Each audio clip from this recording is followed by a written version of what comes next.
Pilu, ibu nekat pura-pura meninggal gara-gara rindu anak yang tak kunjung pulang. Kisah seorang ibu bernama Rosana 45 tahun agar anaknya yang kabur sejak Mei 2023 lalu mau kembali ke rumah.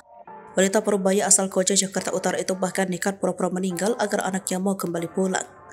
Tak sendiri, Rosana meminta bantuan sang anak dan tetangganya untuk melancarkan aksinya itu. Dia mengaku meminta tetangganya untuk memfoto dirinya dengan balutan kain kafan. Foto itu kemudian dikirim ke anak Rosana Ajeng yang kabur dari rumah bersama kekasihnya. Di sisi lain, Rosana juga mengaku rindu kepada anaknya hingga pada akhirnya dia nekat untuk berpura-pura meninggal asal sang anak kembali ke rumah. Namun siasat Rosana tersebut justru tak berbuah manis sebab Ajeng tidak percaya jika ibunya telah meninggal dunia. Tak berhenti di situ, Rosana juga sempat berpura-pura jadi pemulung agar menarik simpati putrinya.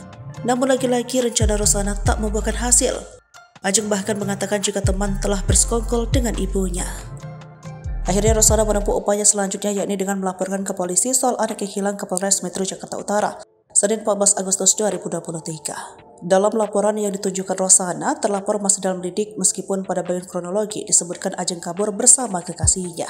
Ajeng memiliki ciri-ciri tanda bekas sakit cacar di dahi, perawakan tinggi dan kurus, serta rambut hitam lurus panjang hingga punggung. Anak itu anak satu-satunya anak saya, kata Rosana sambil menangis. Diungkapkan Rosana, Ajeng sempat curhat dengan temannya melalui DM Instagram.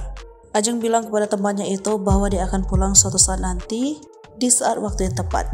Selain itu, Rosana juga mengatakan jika Ajeng kerap dipukuli oleh kekasihnya. Rosana membenarkan ketika ditanya apakah melihat pria tersebut memukul Ajeng. Sebagai orang tua, Rosana juga sempat menasihati anaknya agar mengakhiri hubungan asmara dengan Marwah. Bukan hanya Rosana, tetangga-tetangganya yang lain juga sempat melihat Ajeng dipukul kekasihnya.